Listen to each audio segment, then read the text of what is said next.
Welcome to How to Split a Toaster, a divorce podcast about saving your relationships from True Story FM. Today we're talking about something you should never be asked to split, your power.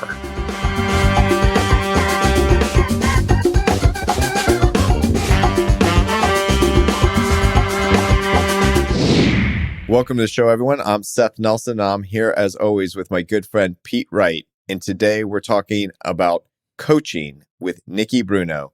She survived a tough divorce on her own and now spends her time helping others navigate the divorce process as an advocate and coach. She's the founder, I love this, Pete, of The Epic Comeback, and joins us today to tell us about her work as a divorce coach, what a coach does, and how someone like her might be just able to help you figure out what you really want to be after your divorce. Nikki Bruno, welcome to the Toaster.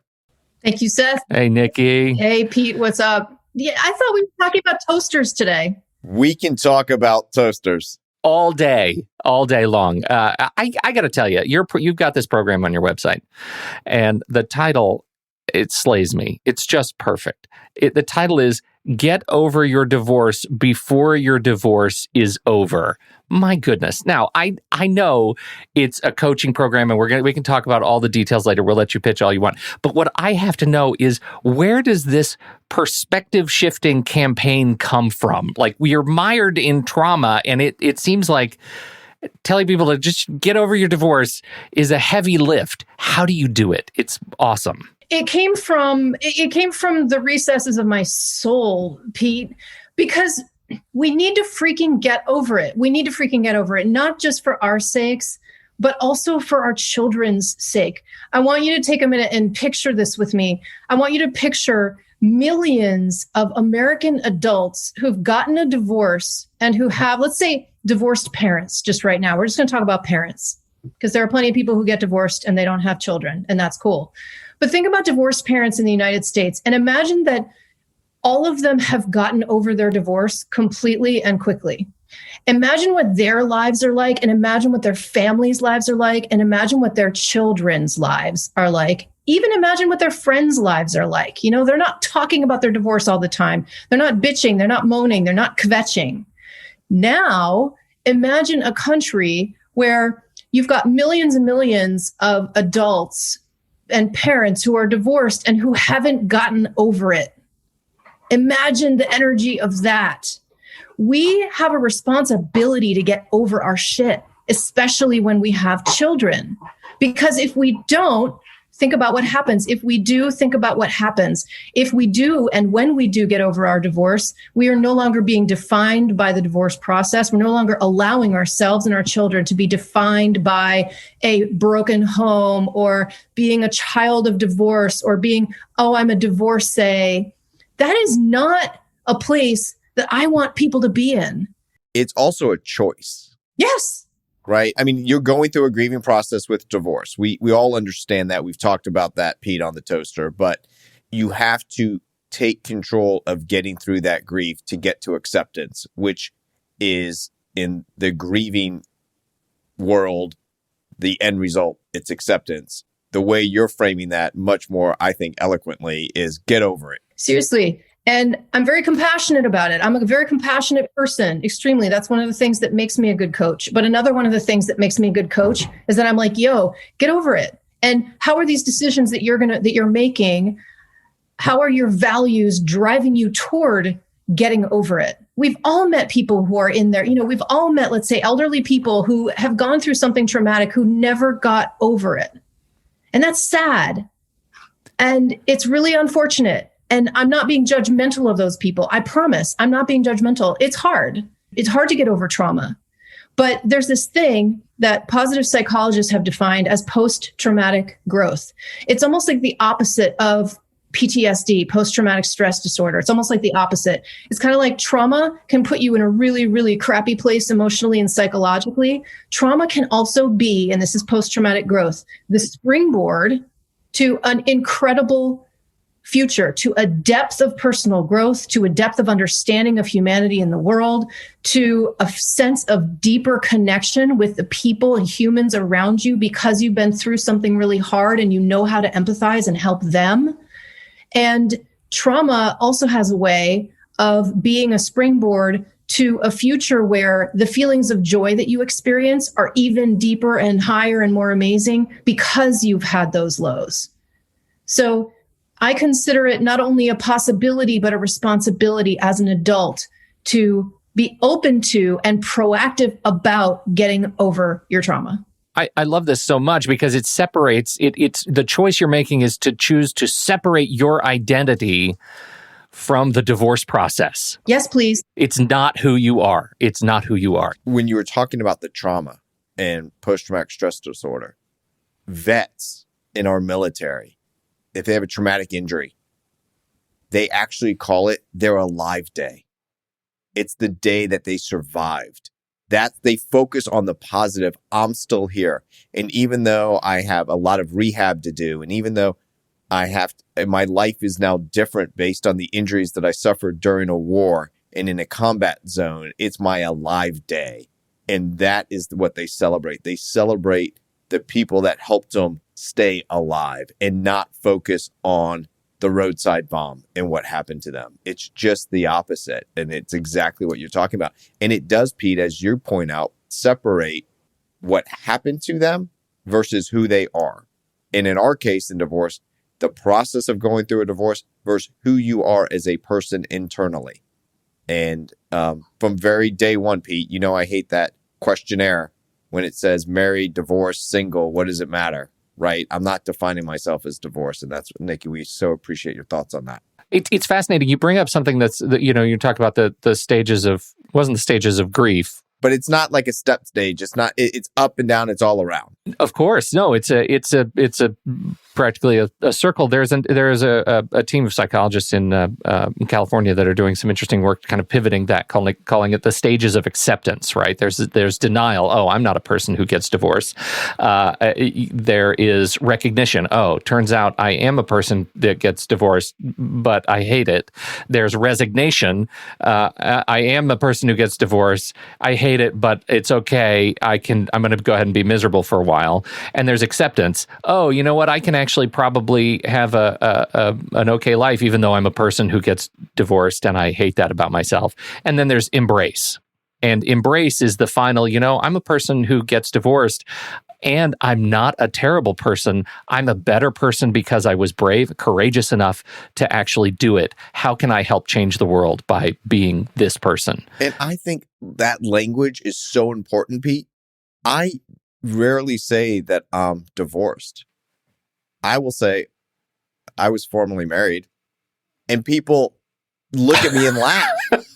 Yeah. And just like that. And I purposely say it that way. And they're like, you mean divorced? I'm like, yeah, but that has such a negative connotation. I was married.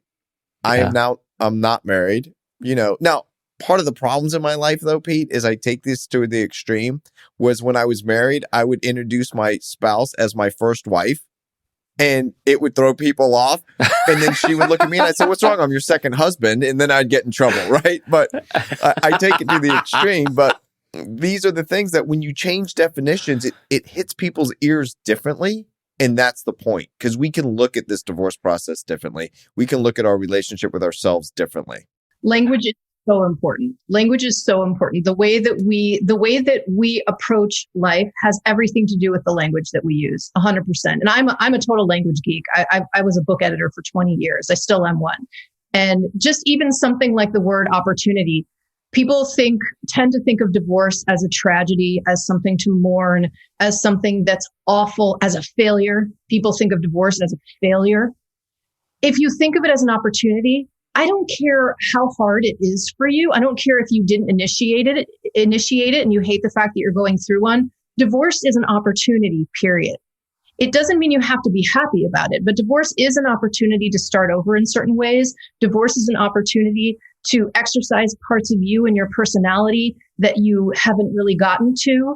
Divorce is an opportunity to redefine who you are as a person, what your values are. It's an opportunity to become a different and better and more evolved parent, because now you're the head of your household and you get to parent your children the way that you would love to. It's an opportunity to get a tattoo and cut your hair and do really dramatic really ridiculous. Just don't get the tattoo of your former spouse's name. That's creepy. Heck no. Heck no. But Nikki, to your point about opportunity, when people call me and they're not ready to say, yes, I'm ready for a divorce, I will ask them, have you met with a counselor? Have you done everything you can do? So when you lay your head on the pillow at night, and you're the only one that can answer this question, have you done everything that you need to do to stay on this path with the person that you're married to? I don't say to save your marriage, because I don't think that's what this is about. I think it's very easy. Either it saved a marriage or it failed. And I don't like that dynamic that those words set up for people and how that makes them feel about themselves. And so is this what you do in coaching? Because we don't want to lose sight of that. Well, I want to take even a step back before that too, which is like you made a pretty significant pivot yourself. Like, how did you find a need for coaching in the world and that you were a person to do it? So I'll take you back 5 years. 5 years ago, I made two very big pivots. The first was to file for divorce. I was miserable in my marriage and it was irreconcilable.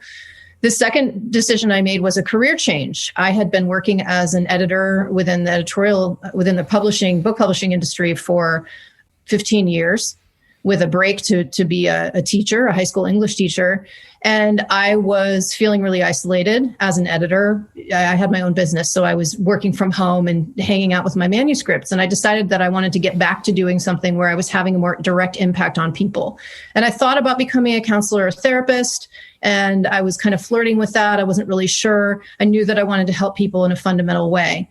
And then I learned about the field of professional coaching. And the more I talked to coaches, the more that I researched the field, the more I felt called to do that.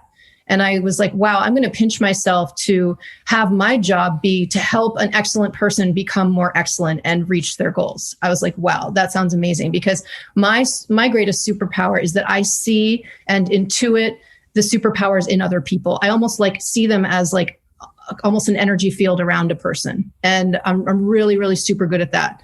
So I went to coaching school with the intention of becoming a leadership and executive coach. That same year, the shit hit the fan with my marriage. And I went through a 3-year-long high conflict divorce. And it was traumatic and it was awful. And when I got to the other side, I was kind of at the beginning of the other side of the awfulness and kind of I had gotten my feet back on the ground. I thought about, okay, it's time for me to open my coaching practice. And it no longer made sense to me to be a leadership coach. It made sense to me to be an empowerment coach. So I am first and foremost an empowerment coach. And I call myself a divorce empowerment coach. And I was like, wow, what I really want to do right now is put all of what I have, my credentials. I attended fancy colleges, my passion, my personal experience, to helping people, women initially. I only worked with women initially, helping women to make, not just to survive in the divorce process, which some coaches do. There are divorce coaches who focus more on helping their clients be strategic during the divorce process itself, strategic and goal-oriented. My shtick is about the epic comeback. My shtick is about is about creating and building a life for yourself and your children, if you have them, that is better after trauma than the life that you had before, versus worse. And because I myself, it was incredibly important to me, and I decided that I was going to stage an epic comeback. I was like, I've lost my joy, I've lost my mojo, and I'm going to freaking get it back. I don't care what I have to do, I'm going to get it back. So I not only started a coaching practice, but I also started to study comebacks. I geeked out on comebacks. I am an expert, and I can say this confidently, an expert on how to make an epic comeback from a major low, from a life-shattering experience, because I have studied hundreds of real-life comebacks, not just personal ones, but also athletic comebacks, corporate comebacks, organizational comebacks. So there's a whole psychology and way that people, when they are at a certain point in their life and now it's different and it's lower, how they actually come back. And it might be in a different way. It's not that you're going to go right to where you were, right? You might take a different path, but that's all part of a comeback you're talking about. Is that right? Absolutely. And it's not just psychological. I mean, I am not a psychologist, although literally this week I'm starting a master's degree in psychology because I'm going to become a marriage and family therapist. But from a coaching point of view, it's a bit more about the mindset. So mindset, language we're using, what's our attitude, what's our mindset toward our future? How do you show up every day for yourself? Yeah, exactly. And then because that's more the realm of coaching. And I'll talk about the distinctions in a second, but also what are the steps people are taking? What are they actually doing? And so as I've studied, I continue to study epic comeback stories because there are so many. I mean, in a lot of ways, humanity's legacy or job is to make epic comebacks. We're very resilient and we come back from some really, really tough stuff. So it's about, as I've been looking at these case studies, I have two main questions. One, what are the human qualities that it takes to make an epic comeback? And number two, what are the steps people are taking? What's the pathway? How do we get there? And my methodology on which I base my curriculum for my coaching programs comes from, it's an abstraction of all of those hundreds of case studies into a 10-step process that nobody follows the same way. But the point is that it's an abstraction. It's just like, the stages of grief or something like that. They're all probably going to happen and they're well researched and scientifically proven and shown, but that doesn't mean that they're going to all happen in the same way. Yeah, they don't all look alike. How do you at what point do you meet people in the divorce process to as we started this conversation with start your recovery before it's over, right? Get over your divorce before it's over, right? Yeah, before it's over. Right. So at what point are you meeting people with the divorce process, and kind of walk us through how you get them into, out of, and beginning their comeback? The short answer is they come to me when they're ready. And that could be when they're in the divorce process itself. That could be when they're just finishing the divorce process. And it could be 2 years after their divorce. It depends on when they're really ready to start building, really ready to start working toward their future. It's really important to hear that. It's not just when you're thinking about a divorce or in a divorce. A lot of what Nikki's talking about is the comeback after the divorce. So from a legal perspective, Pete, get the final judgment, divorce is over, send the closing letter, close the file, and move on to the next one. My clients say, Seth, you were great. Hope I never talk to you again in a professional manner, which I appreciate. But just if you're out there and you're not ready to deal with this now, you have too much on your plate. But remember, there's people out there after the divorce to help you stage this epic comeback. Especially people who initiate the divorce, who are really ready to start moving on before the divorce is over. I mean, think about it. The legal process of a divorce and the emotional process of a divorce are to some extent different things. So it isn't necessary, especially if you're going through a divorce that takes 3, 4, 5, 6, 7, 8 years. I'm sorry, but if the legal process of your divorce takes 8 years and you're not over it by then, or like really close to being over it by then, like something's up. So, and I know divorce is hard. Believe me, I know divorce is hard. I went through a traumatic one. I did.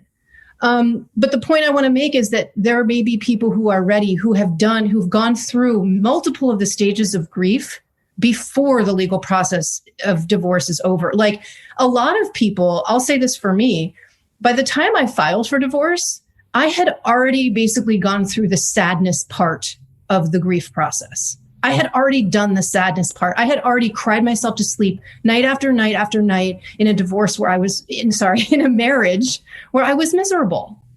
It was awful. And I think a lot of people think about the divorce process as beginning when someone files.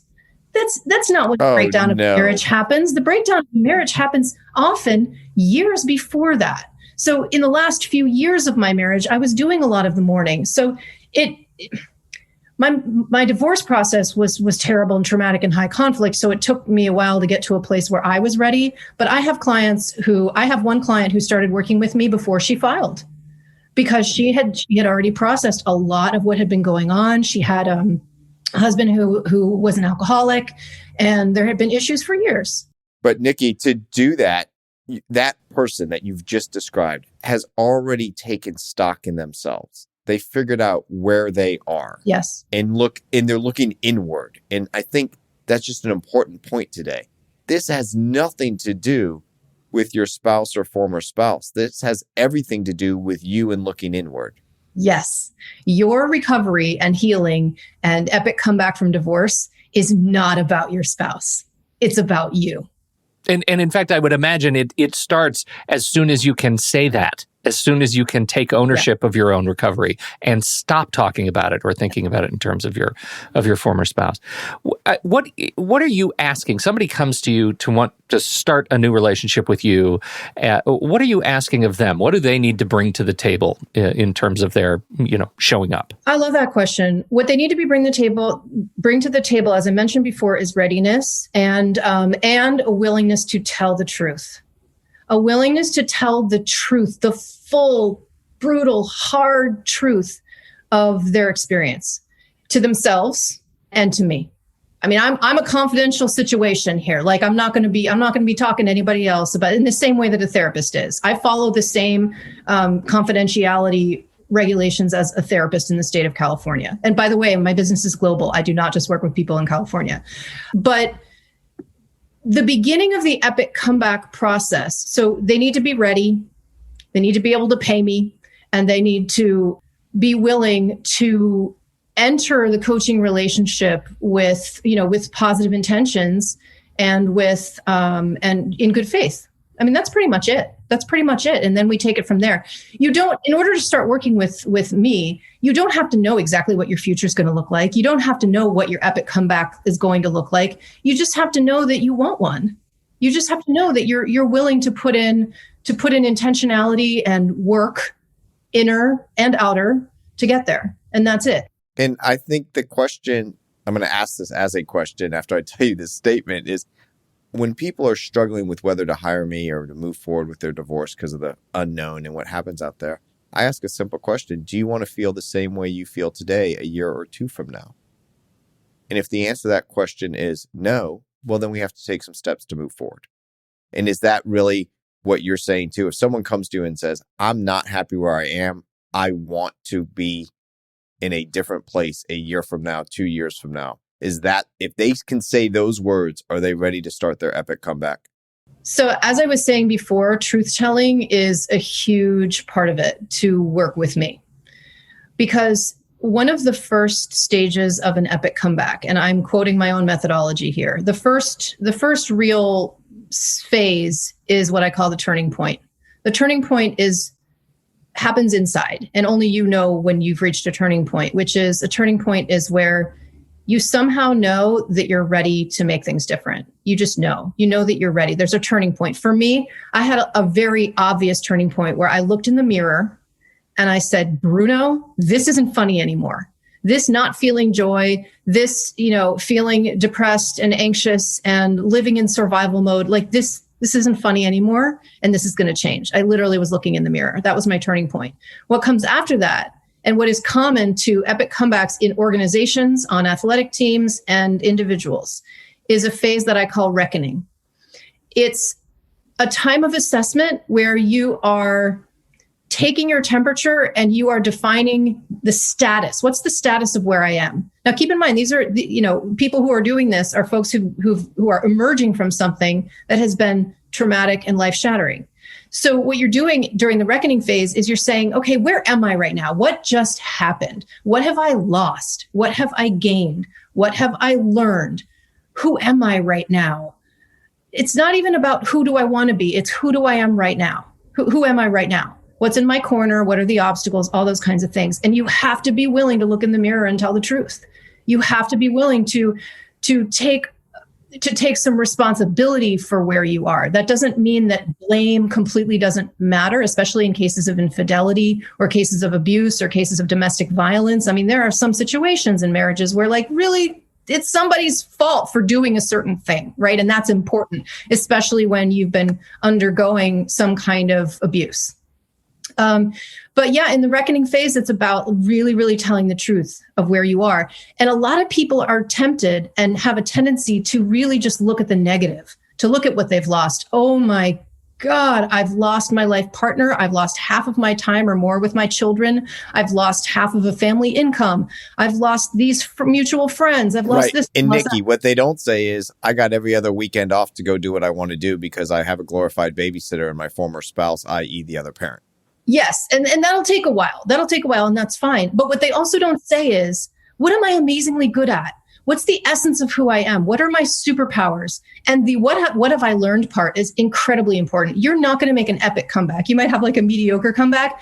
If you don't integrate what you've learned and the power and strength that you've gained, people become warriors when they go through really hard, traumatic shit. And if you don't find a way to I'll put it in a positive way. If you can find a way to harness that, and to acknowledge in yourself that you have become stronger. Like if you can get through a high conflict divorce, or if you can get through sort of divorce in general, you can get through a lot of other really hard things. And a lot of my clients also, I have a podcast, and it's such a theme on my podcast. All of my guests are people who've made epic comebacks.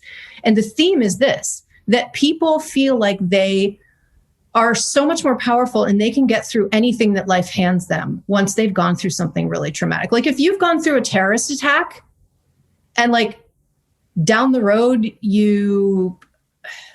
someone in your family dies. And I don't say this to be funny. You're going to be more equipped to deal with that because you know what it's like to be on the floor. You know what it's like to be on your knees. You know what it's like, and you have more skills to do that. Your resilience is hopefully deepened if you're open to acknowledging and understanding that that's the case. That's hard to pivot from that point, but I need to go back just a little bit because I think one of the major themes is that you have dropped several times and that we've talked about before is this idea of telling the truth, and not just in a specifically, legal context, the way it is framed just right. I mean, we have a song in our family when my kids are they're misconstruing the work they have to do for school or looking for colleges or whatever the case was. It's the I'm lying to myself. We get a little thing where we start going. We make up choruses about all the reasons we're lying to ourselves right now. I wonder, Seth, if you could wax a little bit poetic on the idea of what it looks like when a client figures out how to stop lying to themselves in the divorce process. It is one of the pivotal moments in people's lives, and they don't even necessarily realize it's happening. Very rarely will I tell them, you're lying to yourself. Because that is you can use my song if you want. I might start singing it, but I can't carry the tune the way you can, my friend. The way I frame those questions is I tell them very clearly, as you've heard me say before, Pete, I'm not your friend, I'm your lawyer. You don't get your day in court, I get your day in court. And so how we present your evidence, your information to a third party, that's where the magic happens, right? I'm like, no, you don't get to play a victim. This is what happened. Here's how it plays out. This is how we're going to present this in court. We don't have excuses. We take responsibility for the things that we've done. And by way of example, there are clients that will be accused of being an alcoholic. And they'll go to court and say, no, I'm not. And they'll have all these reasons. And I'm not saying that they are. But they go to the judge and they tell the judge exactly what that judge has heard every single case dealing with alcoholism. As opposed to saying, Your Honor, I'm not an alcoholic. But what I did is I went and got tested and have been alcohol free for 6 months. Here's the testing from the testing facility. Here's how I got called in every week. This is what I did. And the reason I'm doing this is because I know my own self. I know my behaviors. And I understand that I'm going to have to prove that to you. And this is how I did it. That is much different than saying, no, I was out with friends. I had 2 beers. Mm-hmm.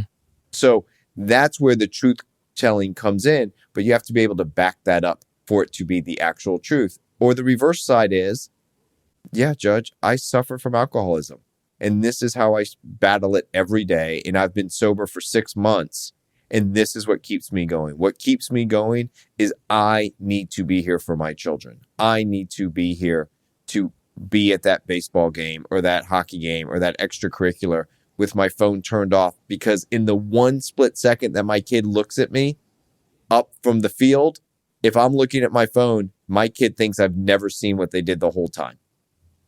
So I'm going to be present, and that's what keeps me going. Those are dramatically different stories than, no, just a couple beers. That's important, I think, to recognize, because if you haven't come to terms with what it means, what it looks like to lie to yourself day after day, it's certainly terrible divorce is a thing that will help you realize what it takes. Like, you will be forced to stand face to face with your truth, and so I wonder how many folks come to this and realize, when they are standing eye to eye staring at them at that truth, when they realize, oh my God, I'm going to need more help. I need somebody like a coach. That's kind of what I was going to say, is that a coach and a therapist also will fulfill this role, will hold your hand and will give you compassion and will say, I'm a huge fan of self-compassion. My own, sort of quoting myself and saying that self-compassion is the highest form of self-care, especially when you're going through something like divorce, where you probably have been receiving a lot of really negative and harmful and even cruel messages about yourself. It's a time of extreme self-doubt, self-hatred, guilt for people. And that was definitely true in my case. I mean, my husband at the time, he was literally calling me a bad parent. He was saying all kinds of things and acting in all kinds of ways that suggested that I was a bad person. He called me evil. I mean, it really and so at a time when you're human and you're going through something hard, you're human and you probably are receiving a lot of negative messages about you, and you're human and you are looking into a mirror, which I'll tell you, the ultimate in sort of human courage that I see in my work is the courage that it takes to look into the mirror and tell the truth. And there's such a relief to that. I think a lot of people who are used to lying to themselves don't really kind of know that. There's so much relief to the moment where you basically surrender to the truth and you say, God, I really fucked that up. Right. Mm-hmm. But Nikki, some people are never going to get there. Of course not. But they're not going to be working with me because they're not going to be attracted to working with me. And I'm going to be telling them when we have a very first conversation, like, are you ready? Are you really ready to open up the hood and take a look at what's inside? So, those wouldn't be my clients, and that's fine. That's fine. I'm not for everyone and everyone isn't for me. Let's talk about that. How does your role fit into the overall divorce process? In partnership with counseling? You alluded to having a few points about that earlier on. Let's talk about that.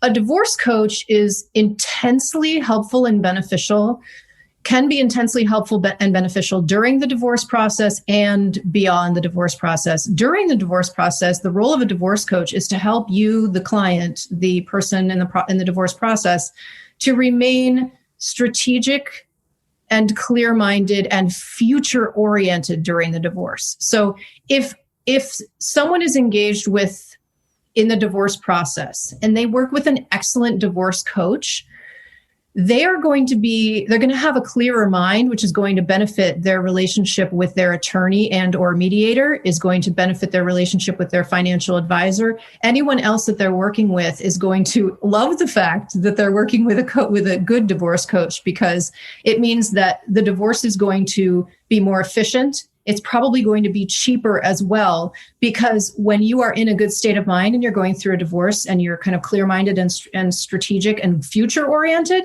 you want to get through the divorce. And so you're more likely to do your homework that your attorney gives you, right? You're more likely to come back. That was going to be my question, is how does this impact the attorney-client relationship? Help me help them, Nikki. Help me. Yes. Oh, totally. So your clients, so for you, Seth, your clients are going to come back to you and they're going to say, okay, I've done my homework because my coach is on my back to do my lawyer homework and my financial homework and my this and my that. And, I'm looking at if I want to establish a trust or something like that. So the decisions are going to get made faster and they're going to get made with a clearer mind. So that's one really huge benefit. And what I love to say is that my clients, so far in my practice, it's been 2.5 years. And so far, all of my clients are either in therapy while they work with me, or they've been in therapy for a while, working on healing, working on recovering, working on, the kind of emotional I regulation. don't see a therapist saying, get your homework done. No. Mm-hmm. No, Mm-hmm. that's not the role of a therapist. The role of a therapist is, this is a generalization, but it really holds, is therapy. Being in therapy is more about emotion, and working with a coach is more about action. Therapists are more about the past and how it bears on the present. Coaches are more about the present and how it and where the heck you're going to go and what you're going to do, the actions you're going to take in the future. So I love working with clients who have therapists, and I do it all the time, as I mentioned, because I can say, let's say I have a client who has a pattern of getting involved with emotionally abusive people. I can say, okay, work on that pattern, work on why that's the case and how you can understand that with your therapist. From my purposes and my role, I don't care why and I don't care how. What I care about with you is, what are we going to do about it? That's the distinction. Yeah. So a coach and a therapist are really powerful together. And I'm a huge, huge advocate of therapist-coach collaboration, which almost never happens, unfortunately. But there's so much potential in that. And I think also, to go back to the relationship aspect of this, Nikki, and from what you're saying, it sounds to me that this will help this client save the relationship with their friends, because they're not bringing up their divorce at every moment. They have you as an outlet to help get through it and start working on themselves. It will help them with their family, because it's not going to be this, oh my God, talking about the divorce again type mantra that people get into, because in your world, this is the most important thing. And it's happening to you every moment of every single day. And I tell people, which is very easy to say and very hard to do, live your life, not your divorce. Yeah. If you have that moment with your kid, or you have that book that you've always wanted to read, or you're out with friends, go enjoy being out with friends. Why are you going to live your divorce and rob yourself of that precious time with friends? And that divorce coach seems to give people the steps to take those actions. Is that accurate? It is accurate. How long do you work with folks, Nikki? I mean, what is your just general length of engagement? If I come to you, how long would I expect to join your services? A minimum of 3 months. I prefer 6 months, because in order to see if coaching is working well, and in order to have real results, I mean, an epic comeback doesn't happen generally in 3 months. I mean, a lot can happen in 3 months, but yeah. So I was thinking about, you said people join you when they're ready. And I imagine if I were somebody who was ready to talk to you, I wouldn't leave until I was damn well ready to leave. Who knows how long that's going to take, right? Yeah, exactly. I mean, yes. So a 3-month engagement. And what I often do with people is, because they want to get a sense of what it's like to work with a coach, because the majority of people never have. Then if they decide to engage with me for 3 months and then they're really enjoying it and they want to re-up for 6 months, I just take the funds that they paid me for the 3 months and I apply them to the 6-month thing, right? I mean, my business model is very simple. Like, you work with me for 3 months or 6 months. How do they know if they're talking to or interviewing a good coach? We had a whole, I think, episode, Pete, about interviewing a potential lawyer. What questions do you ask? How should that go? What about with you? Because look, in all professions, there's good lawyers and bad lawyers. There's unethical lawyers, there's ethical lawyers. There's good coaches and bad coaches. How can they tell, especially if they're in this place of going through a divorce and maybe their judgment is clouded? What should they be asking their divorce coaches to get some feedback on that? Number one, ask, how did you learn how to be a coach? What are your credentials as a coach? How were you trained and educated in coaching? Because believe it or not, coaching really actually is a thing. It actually is a method. It actually has a set of ethics, a set of practices. Coaching is a thing. And I'm not going to get on my soapbox and say for any longer than this, how unfortunate it is that there are no barriers to entry for being a coach. But this is important for all of y'all to know. There aren't any barriers to entry, meaning that anyone can put up a shingle and say, I'm a life coach. I'm a divorce coach. Anyone can do that. There's no license required. There's no master's degree required. But there are a lot of coach certification programs. So one indication would be if somebody tells you that they're a certified coach.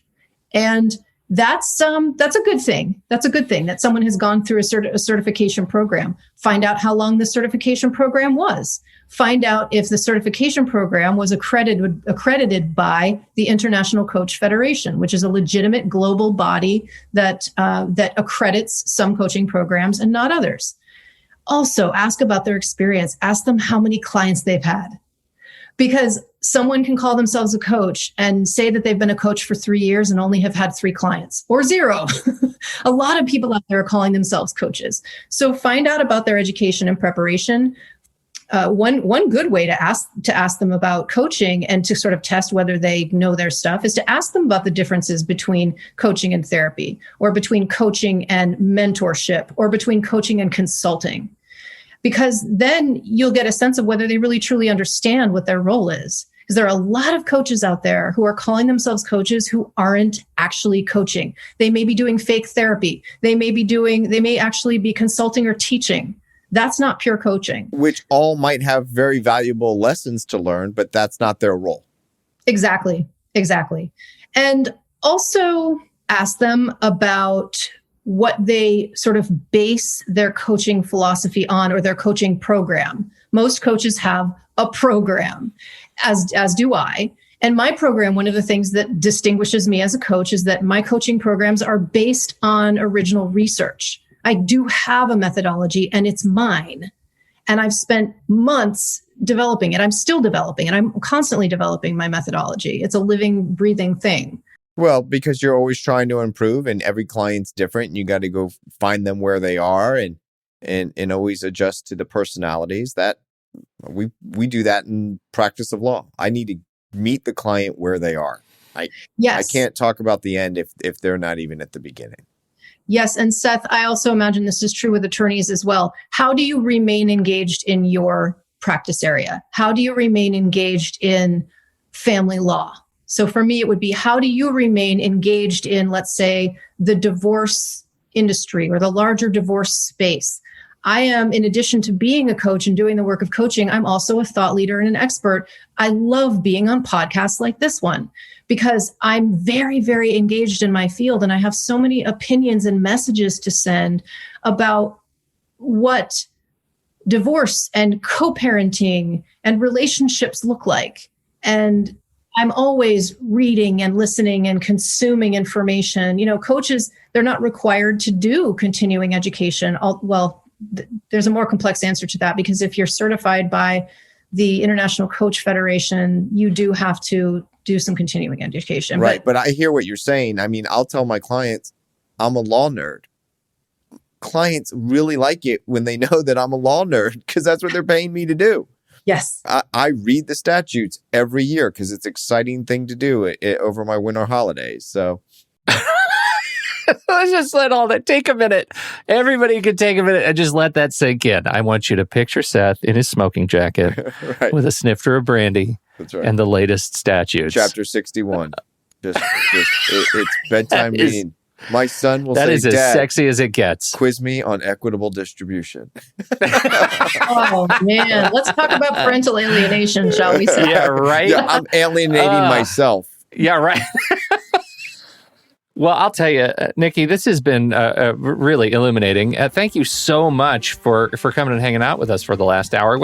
Can you tell us just briefly where people can go when they are so excited to go learn more about you and your services? For sure. And I'll be really excited to learn about you too. My website is theepiccomeback.com. That's the best place to find me, to schedule a complimentary consultation if you're interested in coaching and you want to check it out and check me out. And I'm also active on social media. I'm really active on Facebook, Nikki Bruno, and I'm active on LinkedIn and Instagram as well. Outstanding. And we'll put a link to all of those in the show notes and your podcast. Yeah? What's the podcast called again? It's called The Epic Comeback Podcast. I knew it. And a number of times we can get you to say The Epic Comeback. We're just setting up this episode for its Pete, undoubtedly upcoming drinking game. What was the over-under on that, and how did we do? Yeah, right. Right. Thank you so much, Nikki Bruno. We're so thrilled to have you on the show, and let's manufacture some reasons to have you come back sometime down the road. Oh, I would love to do that. Thank you, Pete and Seth. Thank you. Thank you so much. On behalf of Nikki Bruno and Seth Nelson, I'm Pete Wright. We'll catch you next time right here on How to Split a Toaster, a divorce podcast about saving your relationships.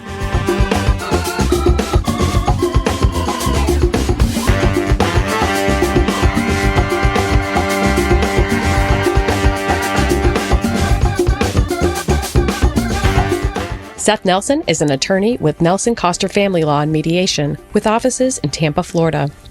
While we may be discussing family law topics, How to Split a Toaster is not intended to, nor is it providing legal advice. Every situation is different. If you have specific questions regarding your situation, please seek your own legal counsel with an attorney licensed to practice law in your jurisdiction. Pete Wright is not an attorney or employee of Nelson Coster. Seth Nelson is licensed to practice law in Florida.